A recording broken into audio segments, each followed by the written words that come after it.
El pasado 5 de noviembre fueron las elecciones en los Estados Unidos. Al día siguiente, el 6, nos amanecimos todos con la noticia de que el triunfo era para Donald Trump. Ahora estamos ante un Donald Trump reloaded, porque tiene ya la experiencia de haber sido presidente de los Estados Unidos, porque todo el deep inside, el deep state de Estados Unidos trató de evitar a como diera costa su regreso. Lo enjuiciaron en varias ocasiones, lo acusaron, lo calumniaron, le hicieron un fraude electoral, claro, para que él no regresara, y hasta intentaron matarlo y le dispararon. Pero ahí está, un Donald Trump, puedo pronosticar, reloaded. Además, él sabe que ya no puede tener una reelección en este periodo, así que pues viene con todo. ¿Qué puede esperar México de Donald Trump? ¿Y qué puede esperar el país, los Estados Unidos y el resto del mundo? A algunos Donald Trump no les cae nada bien, por su nacionalismo extremo, ¿no? Por su repudio a la inmigración ilegal y porque muchos de esos inmigrantes son mexicanos. Entonces hay mexicanos que pues a Donald Trump lo repudian por eso. Sin embargo, hay que reconocer que es un hombre nacionalista, ya lo dije, conservador y que pues tiene como directriz en su vida la recuperación de los valores morales, de los valores cristianos para los Estados Unidos, y de allí su frase de campaña, Make America Great Again. Hagamos a América grande otra vez. Así que hoy analizaremos este triunfo de Donald Trump y veremos qué es lo que se puede esperar. Busqué a un excelente analista de geopolítica internacional, es también un gran crítico, un gran observador. Él es el editor del Boletín de Inteligencia y me refiero a Miguel Salinas, a quien agradezco mucho pues que haya tomado esta llamada para platicar de este tema. Gracias, Miguel. Al contrario, Roberto, como siempre, un placer y un honor estar ante tu audiencia y bueno, pues tu temas interesantísimos que teníamos pendiente de tocar, ¿no? Y te agradezco esta oportunidad para hacerlo. Había quedado contigo, ¿no? Cuando en las elecciones de México quedó Claudia Sheinbaum, te dije, oye, ¿y ahora qué podemos esperar? ¿Qué se viene? Hablaste tú mucho de Donald Trump y te dije, bueno, pues después de las elecciones en Estados Unidos volvamos a hablar. Teníamos dos panoramas, o queda Kamala o queda Trump, y quedó Trump. Después de esta introducción larga, querido Miguel, ¿tú qué dices? ¿Qué se puede esperar en Estados Unidos, en México y en el resto del mundo? Pues mira, para empezar, como tú has de recordar bien, en la última vez que habíamos tenido esta oportunidad de platicar, yo te había comentado, había hecho como un pronóstico en el cual pues no fallé, y en el segundo pronóstico que hice que sí fallé, afortunadamente. El primero que te dije fue que iba a ganar Donald Trump. Eso yo no tenía ninguna duda, yo lo sabía que iba a ganar. Había un consenso generalizado, la población estaba harta del gobierno de Biden, de su política económica, de su política social, de la política migratoria, de relativamente puertas abiertas, de dejar entrar gente por millones. Se calcula que quizá entraron de manera ilegal al menos 7 millones de personas en el gobierno en el cuatrienio de Biden. Y los mismos migrantes ya establecidos en Estados Unidos eran los primeros en estar en contra de esto. Bueno, por esta y muchas otras razones fue que, y por la cuestión ideológica, obviamente, de querer imponer la agenda woke, que se conoce, ¿no? Del progresismo, de la izquierda radical. Por todas estas razones, yo sabía que la población norteamericana iba a votar masivamente en contra de esto, a favor de Donald Trump. Lo que yo dije también, que afortunadamente fallé, es que aunque iba a ganar Donald Trump, iban a imponer a Kamala Harris. Ahí es donde afortunadamente mi pronóstico no se cumplió. Y esto fue simplemente porque hubo un voto tan masivo que no fue posible realizar esta maniobra. Sí, que lo hubieran hecho, sin duda, si hubiera sido un margen mucho más estrecho. Entonces ahí, afortunadamente, mi pronóstico falló, pero el principal, que era el que iba a ganar Donald Trump, pues quedó refrendado, ¿no? Y yo creo que ha puesto a temblar literalmente al mundo entero este triunfo de Donald Trump y empezó a notarse inmediatamente el cambio de posturas en diferentes agendas y temas y conflictos abiertos en el mundo en cuanto se supo. Es decir, no esperaron al 21 de enero, que es cuando oficialmente va a tomar posesión del cargo, cuando va a juramentar, sino desde el momento que fue un día después, a diferencia del 2020, como tú recordarás, que hubo un manejo tan burdo del fraude electoral que le hicieron a Donald Trump, que se extendió y estábamos en diciembre ya llegando a las posadas y todavía no oficialmente se había determinado Sí. quién había ganado, porque ellos intentaron por todos los medios tapar los huecos que habían dejado con las marcas del fraude, ¿no? Pero ahora fue algo tan contundente que al día siguiente, ya el 6 de noviembre, ya era un hecho consumado que no pudieron ya revertir ni evitar. Y desde ese día se han venido cambiando la geometría o el mapa geopolítico a nivel mundial, ¿no? Que lo cual es muy interesante y ha tenido repercusión incluso aquí en México también. Yo recuerdo, Miguel, dos cosas que dijo Donald Trump cuando todavía no tenía el triunfo electoral, cuando todavía era candidato. Una, le dijo a Benjamín Netanyahu, me vas terminando con esa guerrita en Israel antes de que yo esté en la Casa Blanca. Uno. Dos, mensaje a Claudia Sheinbaum. O detienes la migración ilegal o pongo aranceles del 25% a todos los productos que lleguen de México a Estados Unidos. Y si no la detienes, entonces el 50%. Y si no, el 75% y el 100%. Y todavía no ganaba en las elecciones, Miguel. Ahí tienes a un Trump 2.0. O como dije, reloaded. Exactamente. También ese era otro tema que habíamos comentado en la entrevista anterior, que cualquiera de los dos escenarios, en ese momento, cuando hicimos la entrevista, todavía no se había definido que iba a haber un cambio de candidato en el Partido Demócrata, es decir, todavía seguía Biden ahí colgado de la candidatura. Entonces, habíamos comentado que cualquiera de los dos escenarios, ya sea que ganara Trump o que repitiera Biden, iba a ser el segundo periodo, y el segundo periodo de los presidentes en Estados Unidos es cuando realmente sacan los colmillos, cuando muestran realmente quiénes son, y es cuando se atreven a hacer todas las políticas, ¿no? O los actos de gobierno que no se atrevieron en el primer cuatrienio porque estaban buscando precisamente una reelección. En los 4 años posteriores, ya como no aspiran a ningún otro cargo, es cuando realmente sacan su verdadera agenda. En el caso de Donald Trump, ya había mostrado bastante de ello en su primer periodo y se reservó la parte más intensa o más interesante para este segundo periodo. Y ahora es cuando vamos a ver, como tú perfectamente lo has dicho, un Donald Trump recargado, ¿no? Con esteroides, que va a venir como a una revancha, dicho en el mejor de los términos, no como una venganza, que no es lo mismo. La gente puede pensar que es un sinónimo, pero no es igual. Cuando digo una revancha es precisamente porque le arrebataron en la oportunidad anterior, pues este triunfo que realmente había obtenido, y ahora viene a poner en orden todo lo que descompuso Biden en estos 4 años. Entonces, Biden y Kamala Harris, ¿no? Los dos.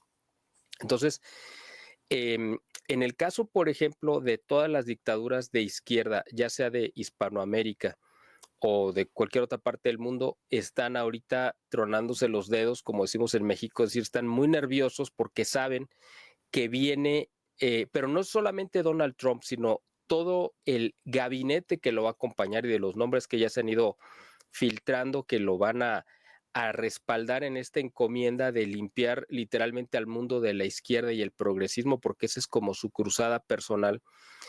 Puso como secretario de Estado, por primera vez en la historia, a un descendiente de hispanos, es decir, un hispano que, aunque nació en Estados Unidos, pero tiene toda la cultura y de hecho su lengua materna, la primera antes que el inglés, es el español, que es el senador Marco Rubio, hijo de cubanos. Y él, si hay alguien en Estados Unidos que odia verdaderamente con todo su corazón al régimen cubano, al venezolano, a los Castro, a Hugo Chávez, a Nicolás Maduro, por supuesto, y a A Daniel Daniel Ortega Ortega en Nicaragua. en Nicaragua, y a López Obrador y a Morena, ese es Marco Rubio. Lo ha dicho desde que era senador, cuando no estaba ni siquiera contemplado que fuera a formar parte del gobierno de Donald Trump. Él como senador ya lo había dicho, incluso en un desaire que le hizo López Obrador a Biden en una cumbre que hubo en California, que López Obrador decidió no ir porque no habían invitado a sus amigos, a Miguel Díaz-Canel de Cuba Ah, y a claro. Nicolás Maduro, ni al de Nicaragua, ni a Daniel Ortega. Entonces él en solidaridad no quiso asistir para boicotearla. Y Marco Rubio dijo, qué bueno que no vino un defensor de estos criminales dictadores y además que le ha entregado su país al narcotráfico. Es decir, ya lo estaba perfilando como una persona indeseable en Estados Unidos, cuando menos desde su óptica, y ahora ya con el poder completo que le da este cargo, que es el segundo en importancia después del presidente, porque está el vicepresidente, pero sabemos que es una figura, digamos, de segundo nivel porque está en la banca, literalmente, no tiene una actividad real, salvo que muriera el presidente, pero el vicepresidente pues, es una figura más que está ahí como de reserva. Pero el que realmente tiene un peso muy grande es el secretario de Estado y ha habido momentos incluso en la historia de Estados Unidos, como con Richard Nixon, donde el secretario de Estado pues tiene más poder incluso que el mismo presidente, como fue en el caso de Kissinger, ¿no? Entonces, la posición y el poder que va a tener Marco Rubio, además refleja que para Donald Trump, en su agenda internacional, que son muchos conflictos, tú mencionaste a Israel, por supuesto, pues está también el tema de Rusia y otros muchos más, en toda esa agenda internacional, el tema prioritario para Donald Trump es Latinoamérica. No, no es correcto el término, pero para que la gente que hace favor de vernos nos entienda, o sea, Hispanoamérica sería lo correcto. Es donde él quiere ejercer su mayor foco de atención y para eso puso a Marco Rubio. Entonces yo creo que va a venir una sacudida muy fuerte y que incluso el mismo presidente de Brasil, Lula da Silva, que por supuesto que no es santo de mi devoción ni mucho menos, pero él sabiendo, digo, también con tantos años que tiene ejerciendo la política y ya siendo presidente por segunda vez, habiendo estado preso, etcétera, pues yo creo que bastante sabe sobre estos oficios y él ya se alineó más con la facción de Estados Unidos y sus intereses, que en ese momento todavía los ejerce el poder Biden, pero él ya se alineó con ellos, que con el bloque de Rusia, China y Sudáfrica, ¿no? Que conforma a los famosos BRICS y la India. Entonces, el mismo Lula ya se está poniendo en modo Trump y ahora, pues todos los conflictos a nivel mundial, pues van a girar hacia esta nueva forma de ver y negociar. El mismo Putin, por supuesto que fue seguramente de los que más ha de haber celebrado a nivel mundial la llegada de Donald Trump. Eso no lo vimos nosotros ni lo vamos a saber, pero yo estoy seguro que así fue. Inmediatamente se hizo una llamada con Trump y negociaron el fin. Putin sí reconoció que él estaba dispuesto a terminar la guerra con Ucrania si le ofrecían un buen arreglo, ¿no? Es decir, aquí quien va a salir perdiendo, desgraciadamente, bueno, no sé si, bueno, desgraciadamente para la población, pues es Ucrania, porque los metieron en una guerra que no debería de haberse metido, porque realmente lo que hizo Rusia fue responder a las agresiones que durante una década estuvo haciendo Europa, Estados Unidos, usando como títere a Ucrania, ¿no? Bueno, es otro tema eso, pero yo creo que Putin no tendría ningún inconveniente en sentarse a negociar y terminar con este conflicto. En el caso de Claro, y un Israel, gran sí, negociador en este asunto sería los Estados Unidos. Oye, claro, claro, mira, el secretario de Estado es el que está gobernando por indicaciones del presidente y es el que hace el trabajo duro, en tanto que el presidente pues sonríe y saluda. Eso ha sido siempre. O el claro, rey, ¿no? Su primer ministro es el que hace las cosas, no aparece, pero es el que está moviendo las cosas. Digo, por lo exacto. que nos decías del senador hijo de cubanos. Miguel, te dije hace un momento lo que le dijo el candidato todavía Trump a Benjamín Netanyahu. O me terminas tu guerrita en Israel antes de que yo ocupe la Casa Blanca. ¿Crees que, usando tus mismas palabras, Netanyahu se ponga en modo Trump? Bueno, ahí no es de que quiera, lo va a tener que hacer, por supuesto, ¿no? Netanyahu ha sido un aliado de Trump, pero además sabe que tiene el repudio generalizado de pues, una gran parte de la población de Israel que no lo quiere, porque mucha de la gente de Israel no quiere una guerra, o sea, ya ni siquiera con Palestina o con la Franja de Gaza, o sea, sino con a esta guerra de locura que quiere meterlos Netanyahu, que es contra todo el Medio Oriente, pues obviamente empezando con que ya ha golpeado a Siria, a Líbano, a Irán. Entonces, por supuesto que la población israelí no quiere estar en un conflicto de este nivel y sabe Netanyahu que su único apoyo realmente viene de la Casa Blanca. Entonces, no puede, él no tiene un margen de maniobra, un poder como para imponer su agenda aunque quiera. Es decir, va a tener, aunque patalee y lo que sea, va a tener que alinearse a lo que le indiquen en la Casa Blanca. Fíjate que hay un fenómeno muy interesante porque los conecta a todos, los conecta a López Obrador, a Putin, a Netanyahu y a otros muchos, ¿Cómo? que fue la debilidad que ejerció durante 4 años Joe Biden, es decir, su estado mental tan deteriorado, permitió que toda la gente hiciera lo que quisiera. Yo he puesto este ejemplo y creo que ejemplifica muy bien o muestra muy bien, de una manera muy clara, lo que pasó.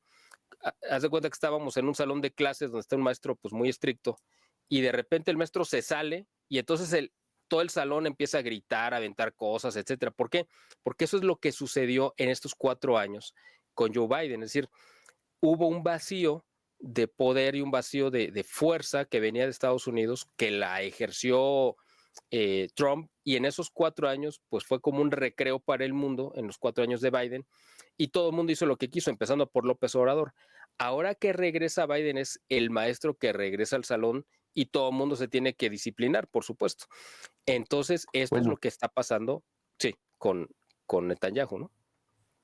ok, en tu ejemplo, todos los niños que están gritando, haciendo su desastre en el salón, cuando llega el profesor, se sientan, pero hay uno que quiere seguir siendo malo y que quiere seguir siendo rebeldito, y este niño se llama México, ¿o no? Así es, O así te es. pregunto lo que te pregunté acerca de Netanyahu. ¿Crees que Claudia Sheinbaum obligadamente se ponga, usando tu expresión, en modo Trump? Bueno, pues hay un ejemplo muy claro también de otra persona muy interesante que se puso en modo Trump esta semana, bueno, estos días, que es el mismo embajador que en Salazar, Ah, sí, que llegó Ken un Salazar. momento, llegó un momento en que ya no se sabía si era el embajador de Estados Unidos en México o era el embajador de México en Estados Unidos. O sea, ¿por qué? Porque parecía más que representaba los intereses de López Obrador ante el Departamento de Estado norteamericano. Y esta amistad, complicidad, que le permitió también a López Obrador hacer lo que quiso en la frontera y chantajear a Biden y doblarle el brazo, etcétera. Bueno, pues él mismo ya también se disciplinó con Trump, aunque no es el embajador de Trump, pero algún mensaje le llegó directo o indirecto que inmediatamente hizo una crítica durísima, como no lo había hecho durante 6 años, contra el gobierno de López Obrador, diciendo que su política de seguridad pues había sido un fracaso rotundo, que López Obrador se había rehusado a aceptar la ayuda norteamericana y la cooperación, etcétera, etcétera. Entonces, esto fue un mensaje, respondiendo a tu pregunta, hacia Claudia Sheinbaum, como para irla poniendo en este modo Trump, para que ella vea que no va a poder rebelarse ni confrontarse ni entrar en un choque frontal contra Estados Unidos. Eso es como lo que hemos visto en algunos videos, cuando un tráiler que se ve una máquina indestructible y pesadísima, pero resulta que choca contra un tren y pues parece como si fuera de papel, porque el tren obviamente es inmensamente más fuerte. Bueno, ese tren se llama Estados Unidos y ese tráiler, por muy pesado que se vea y muy sólido, pues es México. Por supuesto que no hay forma de entrar en un choque con ellos porque nosotros quedamos hechos trizas.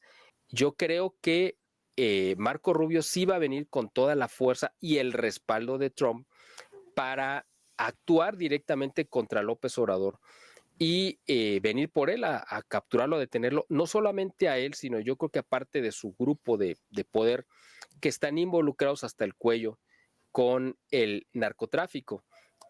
Yo también creo, y no sé si eso lo alcanzamos a comentar en la vez anterior, que la entrega o esta entrega extraña que hubo, captura de Ismael Zambada, fue parte de lo que ellos sabían, de la información que ellos tienen, porque al nivel en el que ellos se mueven, pues tienen pláticas directas incluso con agentes de la DEA y se intercambian información. Yo creo que ellos, él específicamente, previendo que venía un cambio de régimen con Donald Trump, decide entregarse para tener condiciones más favorables y en lugar de esperarse a que venga la intervención militar, porque lo que sí va a pasar seguramente es, como lo hemos comentado en otras ocasiones, el proyecto de designar o de nombrar o de catalogar a los cárteles mexicanos como grupos terroristas, porque de hecho esos son, había estado bloqueado por la administración Biden, que no quería meterse en un conflicto de ese nivel con el gobierno de México. Ahora es al revés. Ahora Marco Rubio, con el aparato, porque además Trump ganó también las mayorías de ambas cámaras y además tiene alineado o alineada a la Suprema Corte. Él nombró a algunos ministros y ahorita la Suprema Corte está alineada con el pensamiento de Trump, pero además van a venir otros cambios y Trump en estos 4 años va a poder nombrar, me parece que a 1 o 2 ministros más, o sea, por el cambio que hay de tiempo que termina su periodo. Entonces, no va a tener ningún contrapeso que le impida impulsar una propuesta como esta, que él mismo es un convencido de que se tiene que denominar a los grupos terroristas, a los grupos de narcotráfico como terroristas, y eso va a traer como consecuencias que Estados Unidos va a intervenir, literalmente militarmente en México, ya sea a distancia, o sea, es decir, con drones o con misiles o con lo que tú quieras, o directamente con tropa que va a entrar a la frontera y que no le van a pedir permiso a Claudia Sheinbaum, por supuesto. Ella está en el peor de los mundos posibles. O sea, si uno se pudiera poner a diseñar un escenario, el peor de los escenarios para Claudia Sheinbaum, o sea, el peor que uno pudiera imaginar es este que se dio, porque está sojuzgada por López Obrador, no tiene ningún poder, nadie le hace caso, y por el otro lado tiene otra bota que va a caerle encima, que es la de Estados Unidos, que la va a alinear a los intereses de ellos. Es decir, yo creo que Claudia Sheinbaum realmente no va a llegar a gobernar, va a recibir instrucciones, pero tampoco es ninguna sorpresa. Así ha hecho toda su carrera política. Ella ha estado siempre a la sombra de alguien y yo creo que parte de su frustración y ese coraje y ese rencor que se le nota en el rostro, que no lo puede ocultar, ha sido precisamente porque nunca ha podido ser quien ella hubiera querido ser y nunca ha podido ejercer el poder como ella hubiera querido, ¿no? Eso no sé si sea bueno o malo, porque a lo mejor sería peor que lo hiciera, pero bueno. ¿Ese rencor se ha personalizado hoy en alguien? Mm, pues yo creo que en la oposición, es decir, a la que ha querido ella tratar de humillar, sea también contra la Suprema Corte de Justicia, porque reconoce que es el único contrapeso que todavía tenía, y ese regodearse en sabiendo, es que fíjate, es una cuestión psiquiátrica o psicológica muy interesante, porque ella sabiendo que en destruir la Suprema Corte va implícita la destrucción de su propio gobierno por las consecuencias que esto va a traer, porque va a venir un castigo internacional económico desde hace unos días. Una de Moody's, una de las calificadoras más importantes que evalúan el nivel de riesgo país, que es de las calificadoras norteamericanas, degradó el nivel de México país a negativo. Esto va a tener como consecuencia que yo creo que en cascada van a venir las otras calificadoras a hacer lo mismo. Y ese castigo es por el impulsar la reforma al Poder Judicial. Pero Claudia Sheinbaum se regodea en haberlo hecho, aún sabiendo que ella va a salir perjudicada con eso. También yo creo que se nota en este desdén, quizá desprecio, que va a ser más evidente, yo creo, conforme pasen más más días o semanas o meses contra, por ejemplo, la Iglesia Católica como institución, porque sabe que no está con ella. Es decir, la Iglesia Católica hizo campaña para alertar de los peligros de un triunfo de Morena, entonces ella identifica a la Iglesia como sus enemigos. Le tiene rencor hoy entonces a la Iglesia Católica y a López Obrador. Yo creo que sí, totalmente. Ella debe de guardarle un gran rencor o quizá odio a López Obrador, porque Pero no sabe tiene cómo la ha humillado. alternativa. Pero ¿Perdón? tiene que hacer lo que le está ordenando. Sí, claro. Bueno, Ahorita porque está amarrada, ¿no? Esa es yo creo que parte de su frustración. a ver, Miguel, en este embajador de Estados Unidos en México, Ken Salazar, que se acaba de poner en modo Trump, en ese discurso en el que dijo, es un fracaso la política de abrazos no balazos, denunció que López Obrador rechazó la ayuda ofrecida por los Estados Unidos de 32 millones de dólares, pero además, pues no se quedó solo en eso. Denunció los vínculos de López Obrador con los capos del narcotráfico.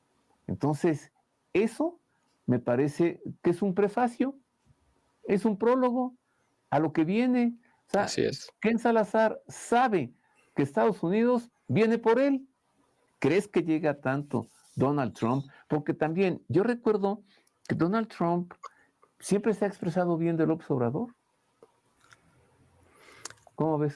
Mira, se expresó bien de él porque era un lacayo, un sirviente, ¿no? Que no le ponía ninguna objeción a las órdenes que él les mandaba desde la Casa Blanca.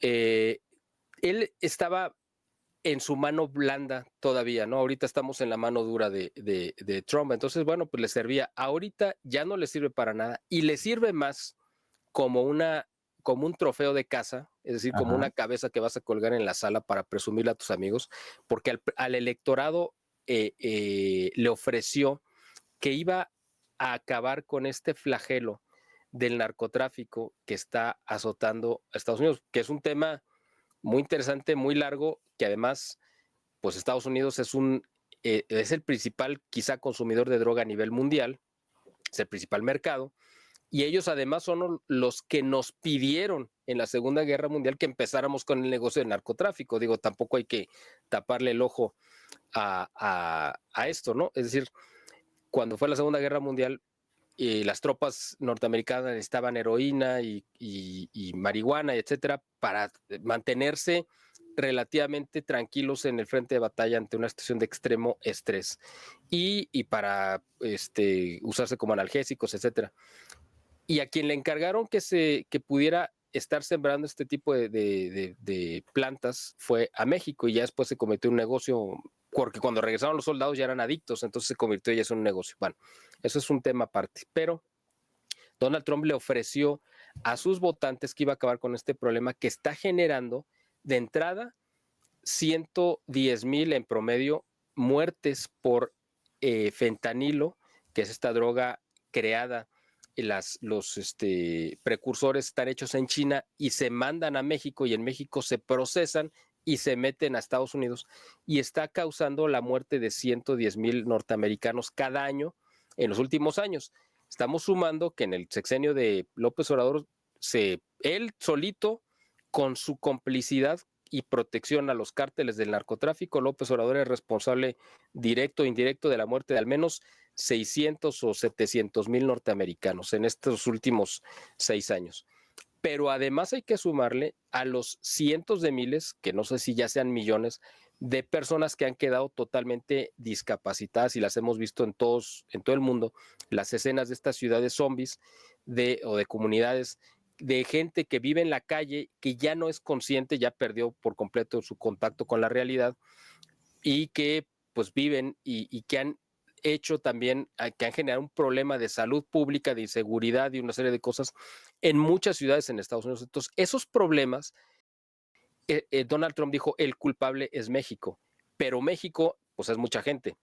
Hay un responsable específico, que era López Obrador, que es el que permitió, toleró e incentivó esto, además de la entrada masiva de migrantes, que la mayoría venían de Venezuela, Cuba y Nicaragua, que López Obrador los llevaba a la frontera para usarlos como un ariete para doblar a Biden, pues todos esos problemas, gracias a los cuales ganó Donald Trump, pues necesita ofrecerles una solución, porque no ganó simplemente con la promesa de hacer algo y no hacerlo, sino tiene que cumplir con lo que se comprometió. Entonces, la pieza yo creo que más preciada de cacería para Donald Trump es la cabeza de López Obrador y del grupo más cercano de él. Es decir, yo creo que esto sí es una especulación mía, pero vamos a ver si se cumple como fue mis otros pronósticos. Yo creo que no solamente van a nombrar al narcotráfico como grupos terroristas, sino van a nombrar a Morena como un grupo también ligado al narcotráfico, es decir, un grupo narcoterrorista que debe de ser atacado, me imagino. ¿Por qué? Porque le van a dar el mismo trato prácticamente que las FARC en Colombia y otros grupos que aunque terminaron en la política, pues fueron guerrilleros y narcotraficantes. Por ejemplo, en Líbano, ese Ajá. grupo en libanés Hezbollah, o Uh-huh. como dicen aquí, Hezbollah, es un partido político en Líbano, Exacto. pero para Estados Unidos y para Israel es un grupo terrorista. Así es, Entonces, exactamente. ya sabemos que Estados Unidos no tiene problema en declarar a un partido político como un grupo terrorista. Así es. Y si son terroristas, pues vamos por ellos. Exactamente. ¿Calculas, Miguel, que Trump Reloaded se aviente ese numerito, entrar a México y sacar a López Obrador y llevárselo como trofeo de casa? ¿Crees que Yo creo, llegue a tanto? ¿Crees pues que lo haga? yo creo que sí, porque Donald Trump, la verdad es que también le gusta mucho estos golpes muy espectaculares, estilo Hollywood, ¿no? O sea, por ejemplo, el hecho de que haya nombrado en su gabinete a un personaje tan, pues, tan raro, ¿no? Como es Elon Musk, ¿no? Tan mediático, pues es parte de esto que a él le gusta, ¿no? Ser el foco de atención y causar escándalo y causar controversia. Yo creo que por ahí va el hecho de que motive a Donald Trump a decir, ¿sabes qué? Vamos por López Obrador porque sé que eso me va a subir el rating, ¿no? ¿Te acuerdas, ¿Mm?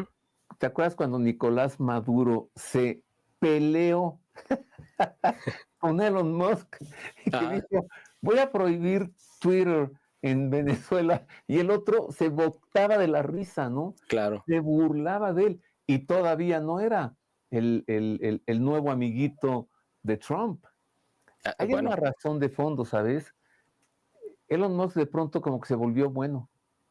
Y es que un hijo de él se hizo sí, transgénero. así es. Entonces Musk quedó traumado con eso Claro, claro. y pues naturalmente está en contra de esa ideología woke, ¿no? Sí, porque además este muchacho murió peleado con él, ¿no? O sea, si nunca hubo una reconciliación, nada. O sea, murieron y él, pues, lo culpaba de muchas cosas, ¿no? Pero Entonces, mira, sí ahí fue una tenemos situación. de veras ese ejemplo que da risa, ¿no? Un dictador bananero peleándose con Elon Musk, que lo ve como un empresario y de pronto, pues va a estar en el gabinete de Donald Trump. Sí, Entonces, exactamente. ¿con quién me peleé? Yo creo que por ahí viene, y yo creo que, mira, yo creo que ya ni se acuerda de Elon Musk, Nicolás Maduro. Su atención está puesta, por supuesto, que en Marco Rubio, porque sabe que el golpe va a venir por ahí. Y, bueno, obviamente en Cuba también, yo creo que no le va a temblar la mano a Marco Rubio para ir contra los Castro y contra Miguel Díaz-Canel. Bueno, los Castro no, porque pues ya murieron los dos, pero me refiero a la herencia, ¿no? De los Castro Sí, Díaz-Canel. y Díaz-Canel y todo el aparato. Y además porque sabe que México está subsidiando la dictadura cubana hace años, ¿no? Ahora, ¿qué va a suceder cuando ante esas acciones duras empiecen a gritar esas voces de siempre de no a la soberanía y no tienes por qué meterte en asuntos que no son tuyos, Cuba para los cubanos, Venezuela para los venezolanos, México es de los mexicanos, no te metas? Ya empezaron con eso. Sí sería una voz fuerte, poderosa, que pudiera como frenar al nuevo gobierno de Estados Unidos en esas acciones, Miguel, o simplemente no las va a escuchar y se va a reír, como se rió Musk de Maduro. Sí, yo creo que eso es lo que va a pasar. Estados Unidos generalmente no presta oídos básicamente más que a sí mismo. A veces escucha a Inglaterra y generalmente escucha a Israel. Son una oreja la pone hacia Inglaterra y la otra hacia Israel, pero nada más.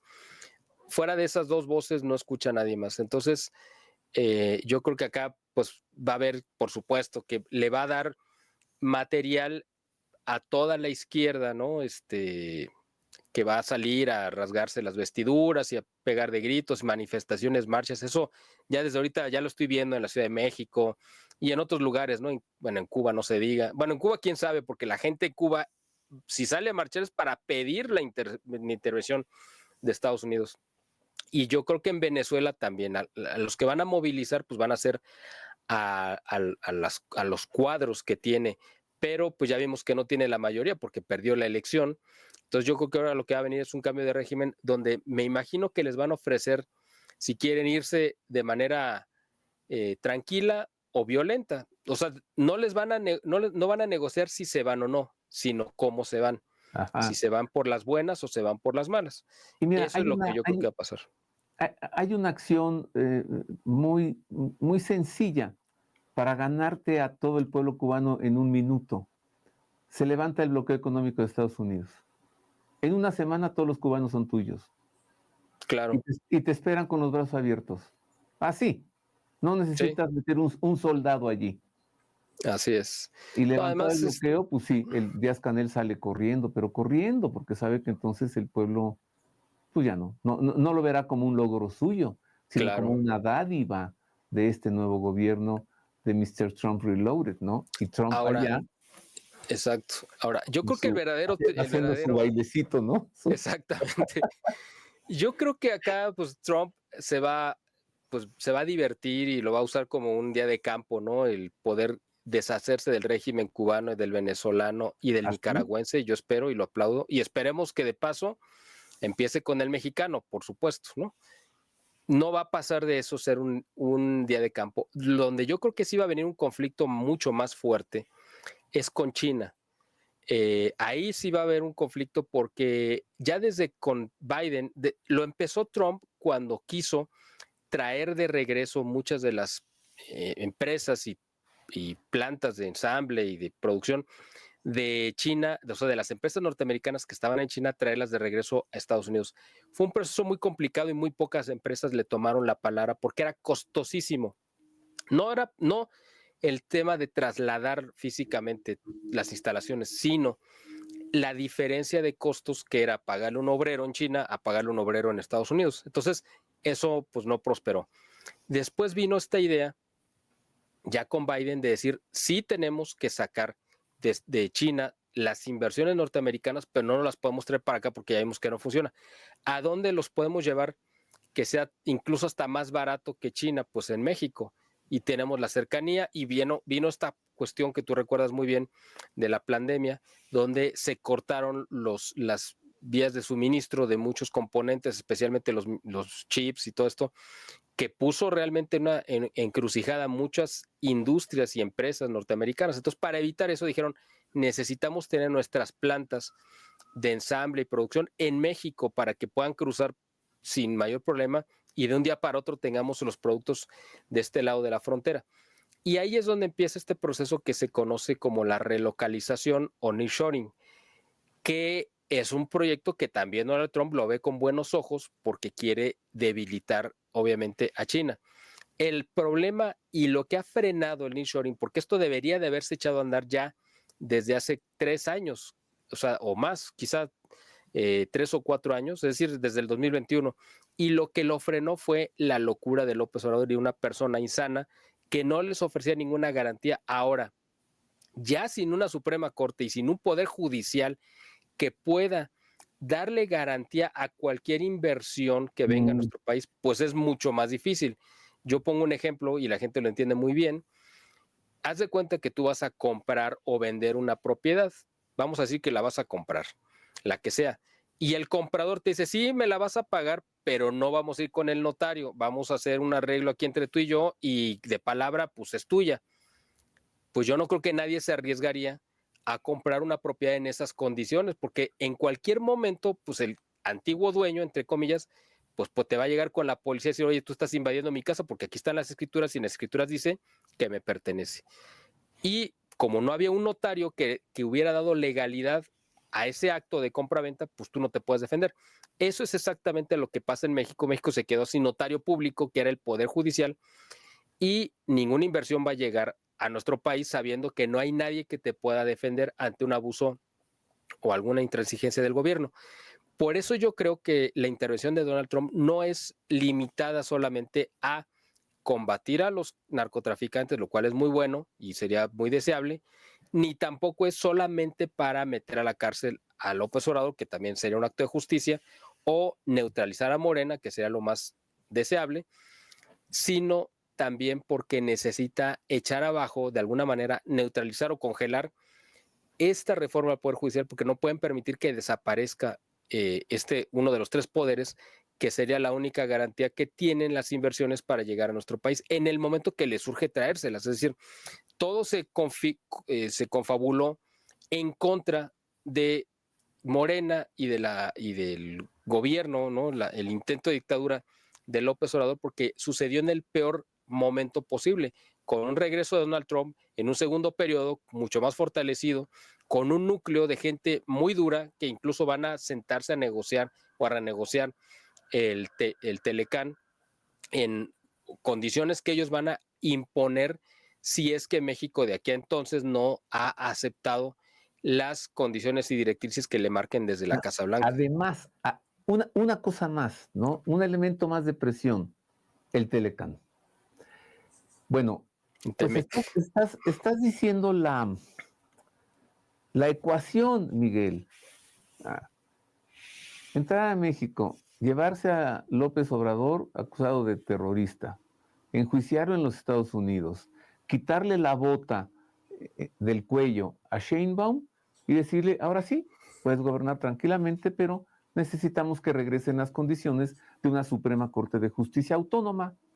Y yo creo que se van a reunir pronto en enero, probablemente ella va a ir a la toma de posesión de Trump y quizá ahí fuera del control que puede ejercerse dentro de los aparatos de inteligencia mexicanos que están al servicio de López Obrador, quizá allá ella pueda hablar pues libremente y claramente con Donald Trump y decirle, está esta situación en México y necesito tu apoyo.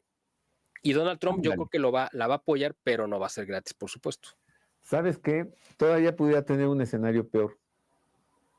Que hubiese un cónclave de elección. Digo, que algún día lo tendrá que haber, ¿no? Claro.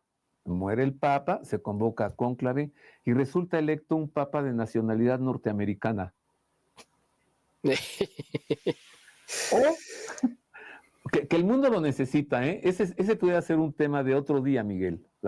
No es cualquier cosa. Yo he pensado mucho en que el mundo necesitaría un Papa norteamericano. Después de un argentino, ¿por qué no un norteamericano? Bueno, o sea, volvería como otra vez la cristiandad al mundo.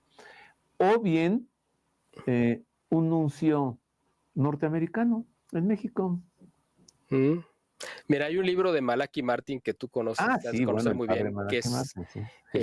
a mí me encantan sus libros. Hay un libro específicamente que es muy difícil Vaticano. encontrarlos, están proscritos.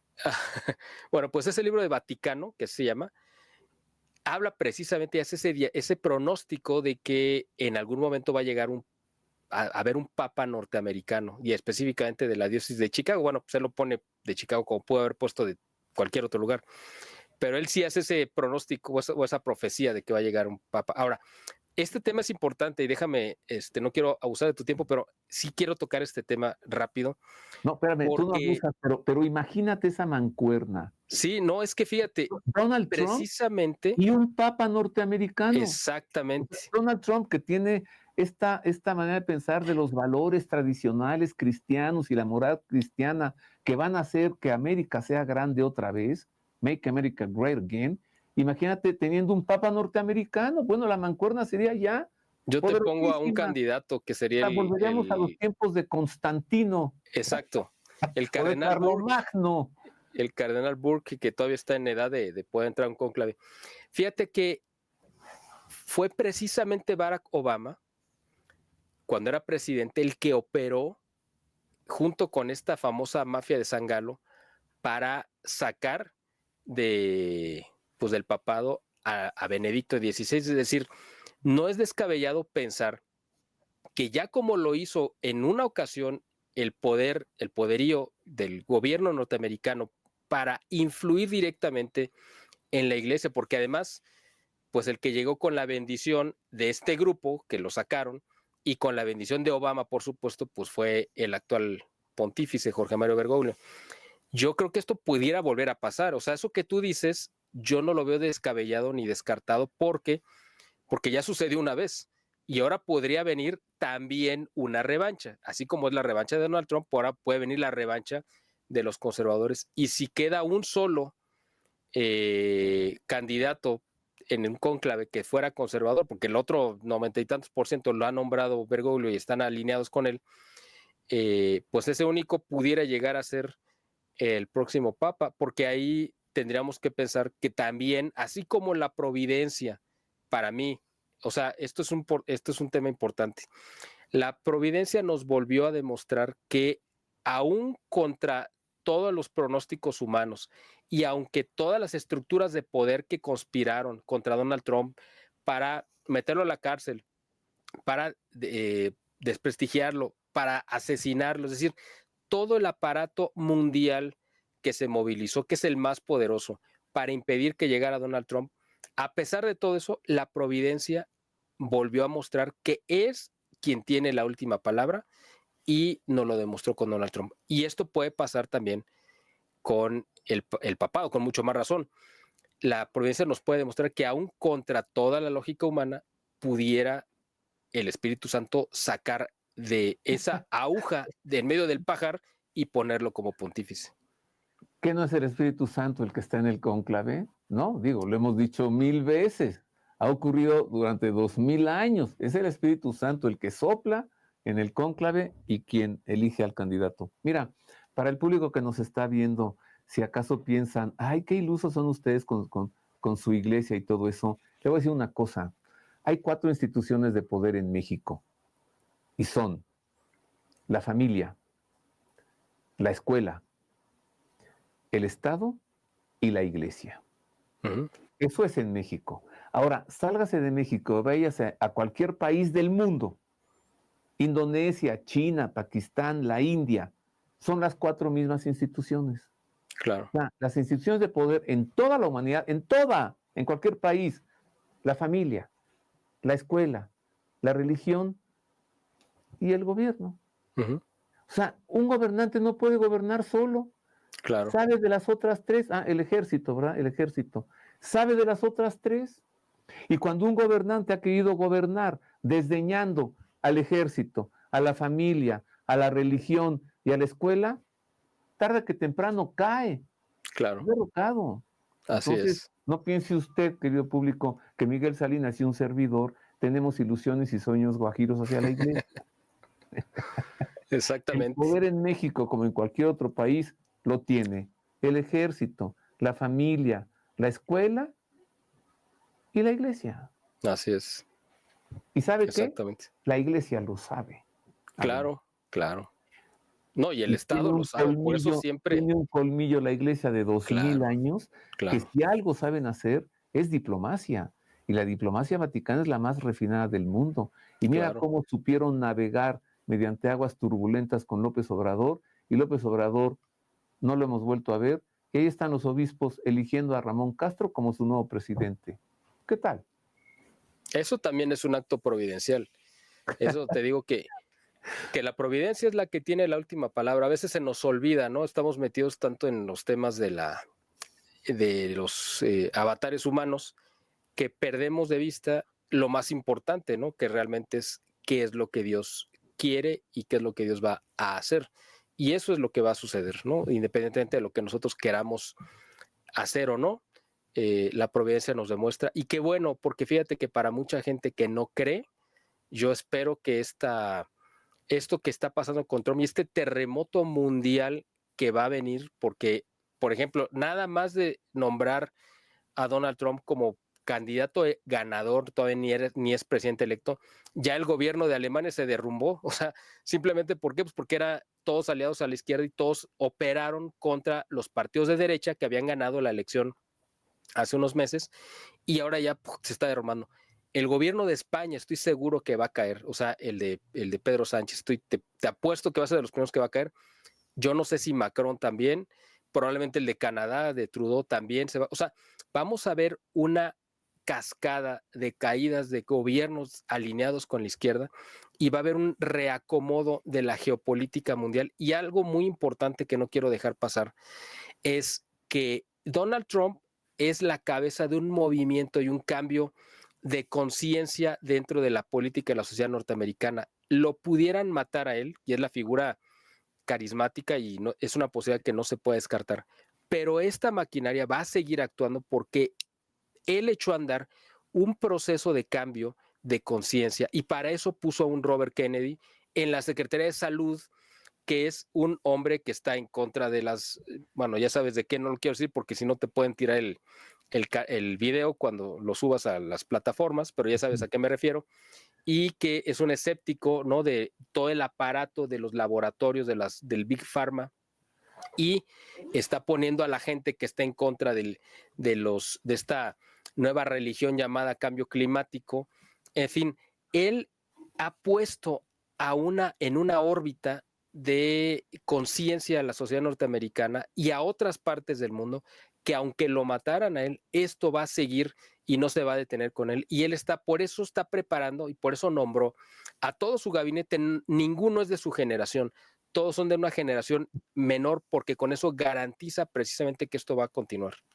Oye, y ya no es el Partido Republicano, ¿te diste cuenta? Claro, claro que Ya no. a Trump los republicanos ya no le importa nada, ahora es MAGA, o sea, Así es, exacto. ya no es un partido, ya es un movimiento. Así es, así MAGA, es. Make America Great Again, lo has dicho. Oye, Miguel, llevamos una hora conversando, querido amigo, y todo lo que nos has dicho verdaderamente tiene sustento. Yo quisiera seguir conversando más contigo, pero tenemos que llegar al final. Te pido conclusiones y además te invito a que nuevamente nos reunamos por este mismo medio hacia finales de enero. Sí. O a principios de febrero, ¿no? Cuando Correcto. ya esté en la Casa Blanca Trump. Vamos a conclusiones, Miguel. Muy bien. Bueno, pues de entrada, yo creo que la gente que tenga temor de que Donald Trump puede representar un grave peligro para México, pues no va a ser así. O sea, sí va a ser un peligro, pero para los que están dañando a México, sea en la parte política, en la parte incluso económica o en la parte delincuencial. Para ellos sí va a ser realmente un terremoto. La gente que actuamos y que estamos a favor de la justicia, de la verdad, del bien, pues para nosotros son buenas noticias que haya llegado Donald Trump. Va a venir un cambio también en la conciencia, como digo, a nivel mundial. Vamos a ver caer muchos regímenes. Yo creo que vamos a ver unos 4 años, si es que Dios permite que los complete, que vamos a ver un cierre de década muy vertiginoso, muy veloz y vamos a ver cosas yo creo que sorprendentes. Y también en la iglesia, porque ya viene, yo creo que va a ser inminente que venga un cambio. Y sobre todo con lo que quiero terminar es repitiendo esto, la providencia, es decir, Dios es quien tiene la última palabra en todo. Hay que confiar a Él y si alguien quiere apostarle, es decir, cuando quieran hacer ese ejercicio, decir qué es lo que va a pasar, pues la mejor apuesta, la apuesta segura, la única es confiar y apostar a la voluntad de Dios, porque esa es la que no va a fallar nunca. Me uno a tu conclusión para decir, cuando todo dice que no, Dios dice que sí. Así es, exactamente. Muchas gracias, Miguel. No, al contrario, Roberto, un placer, como siempre, un honor estar contigo, esta gran oportunidad de poderme dirigir a tu audiencia y estaré muy ansioso de que volvamos a tener este encuentro a finales de enero, Dios mediante. Gracias, querido amigo. Te aseguro que el placer y el honor es para mí poder conversar con un analista político tan preclaro, con un analista de la geopolítica internacional tan conocedor y una voz también, pues diferente a muchas que es lo que se están alzando, ¿no? Ganó Trump y entonces a México le va a ir muy mal. ¿Por qué? Es todo por ahora, espero haberle servido. Ya le hemos platicado qué es lo que se puede esperar de Donald Trump. Si usted está de acuerdo con lo que nos ha presentado Miguel Salinas, bien, y si no, pues díganos usted, ¿qué es lo que se puede esperar? Muchas gracias por el favor de su atención. Agradezco que esté con nosotros. Le recomiendo que se suscriba a nuestros canales. La suscripción es gratuita. La diferencia es que si usted se suscribe, recibe notificaciones cada vez que subamos algo nuevo y también podrá disfrutar de algún material que en breve estaremos subiendo solo para quienes estén suscritos a nuestros canales, que son dos. Uno, Ver y Creer, y el otro que es este con el nombre de un servidor, Roberto O'Farrill. Gracias, le abrazo de todo corazón y le deseo como siempre que Dios le guarde.